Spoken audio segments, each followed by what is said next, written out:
पगार घेणारे नोकर असून मालकाची भूमिका पार पाडत जनसामान्यांचं जीवन जगणं कठीण केलं आहे।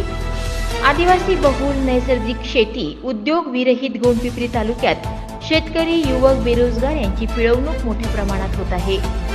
शेतकऱ्यांना सिंचनाची सोय, वीज, वन्य प्राण्यांपासून शेत पिकांसह मानव जीवाला धोका अशात शासनाच्या कर्मचाऱ्यांची वागणूक गुंडशाही पद्धतीची असून खुर्ची गरम करण्याची असल्याची आक्रोश मोर्चातील नागरिकांनी संताप व्यक्त केला आहे। शेकडोंच्या संख्येने उपस्थित जनसामान्य नागरिकांनी प्रशासनाला खडे बोल सुनावले असून जनसामान्यांची लूट करणाऱ्यांना धडा शिकू असा इशारा भूषण खुशे यांनी जन आक्रोश मोर्चाच्या माध्यमातून प्रशासनाला दिला आहे।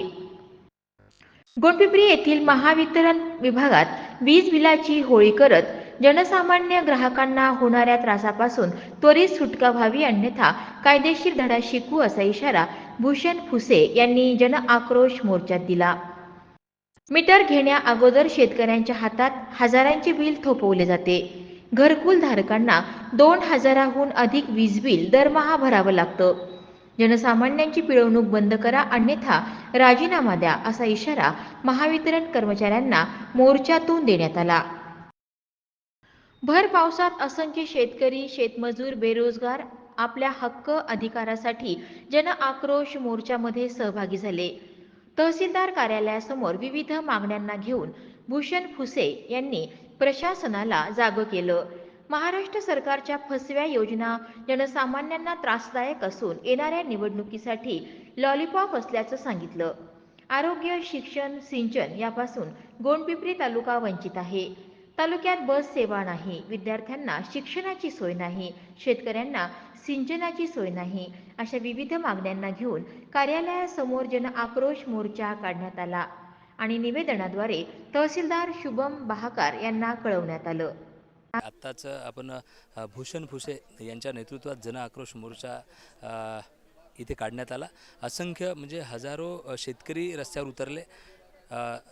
बैलबंडीने हा मोर्चा संत परमहंस कोंडिया महाराजांच्या देवस्थानामधनं थेट पोलीस स्टेशन गाठत या कार्यालयापर्यंत आला आणि इथे आपण माझ्या पाठीमागे बघू शकता वन क्षेत्राचे सगळे अधिकारी जे आहेत। आपण या फाटकाजवळात आत्ताच आपण जे आहे भूषण फुसे यांचं निवेदन जे आहे ते निवेदन आणि त्या निवेदनाच्या मार्फत ज्या मागण्या आहेत त्या कुठेतरी मागण्या त्यांनी मागितलेल्या आहेत आणि आपण बघू शकता की असंख्य जे शेतकरी आहेत आणि कर्मचारीसुद्धा आहेत आणि या पाठीमागे असंख्य शेतकरी जे आहेत ज्या मूलभूत शेतीसाठी जंगलाच्या मार्फत लागणाऱ्या गोष्टी आहेत त्यासाठी एकंदरीत भूषण फुसे ज्यांनी जन आक्रोश मोर्चा काढला, आत्ताच त्यांनी निवेदन दिले। महत्त्वाचा काय मुद्दा आहे, असंख्य जे शेतकरी आहेत तिथे या शेतकऱ्यांचा आक्रोश आहे। महत्त्वाच्या मागण्या काय आहेत आणि काय मोर्चाचा हेतू आहे?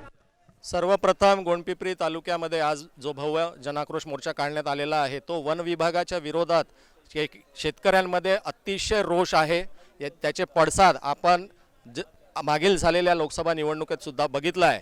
इथे असं होतं आहे की वन विभाग एकीकडे रानडुक्कर व इतर वन्य प्राण्यांचा बंदोबस्त करण्यात संपूर्णपणे अपयशी ठरले आणि दुसरीकडे वन विभागाचे कर्मचारी इथल्या शेतकऱ्यांना मारत आहे आणि अनेक घटना अशा झाल्या की रानडुकरांनी इथल्या शेतकऱ्यांवर हल्ले केले। एक घटना तर अशी माहिती पडलेली आहे सोनापूर देशपांडे गावामध्ये, जिथे एका युवक शेतकऱ्याला चौधरी त्यांचं नाव आहे, त्यांना चक्क त्यांच्याच वावरामध्ये रानडुकरांनी ठार केलं। वन विभागाची मानसिकता अशी आहे की जर वनप्राण्यांनी मारलं तर आम्ही पैसे देतोय, तुम्ही पैसे देऊन एखाद्याचा आई, एखाद्याचा वडील, एखाद्याचा भाऊ बहीण आणू शकता का, हा मूलभूत प्रश्न आहे। नक्कीच एकंदरीत शेतकऱ्यांवर जे जनावरांचे हल्ले असतील, मग यात काय वन परिक्षेत्र अधिकारीच्या कार्यालयात आपण आलो आहोत, आपण मोर्चा काढला आहे, यांच्याकडे काय उपाययोजना आहे, काय आढळलं आपल्याला हे सगळं बघताना? इथे तर आरफ साहेबांचं म्हणणं आहे की जे रानडुकरांना जे मारण्याचा प्रश्न जो आहे तो वरिष्ठ अधिकाऱ्यांकडे आहे, परंतु जे छोटे छोटे तालुक्यातले प्रश्न आहेत, धाब्या रेंजचे प्रश्न आहे, त्याचं सोल्युशन तर इथले आरफ करू शकतात। माझ्या मते मानसिकतेमध्ये बदल घडवणं हे फार जरुरी झालेलं आहे। आपल्या वन विभागातल्या कर्मचारी जे स्वतः भूमिपुत्र आहे, स्वतः शेतकऱ्यांचे पुत्र आहे, त्यांनी इतर शेतकऱ्यांना माणसासारखं जगवावं आणि माणसासारखं वागणूक द्यावी, हीच आमची त्यांच्याकडनं अपेक्षा आहे। शेवट आपल्याकडे असेच दुर्घटना होत राहिल्या तर आपल्याकडनं काय उपाय आहेत किंवा काय एकंदरीत यापुढे जो जन आक्रोश मोर्चा आहे पुढील वाटचाल काय राहील?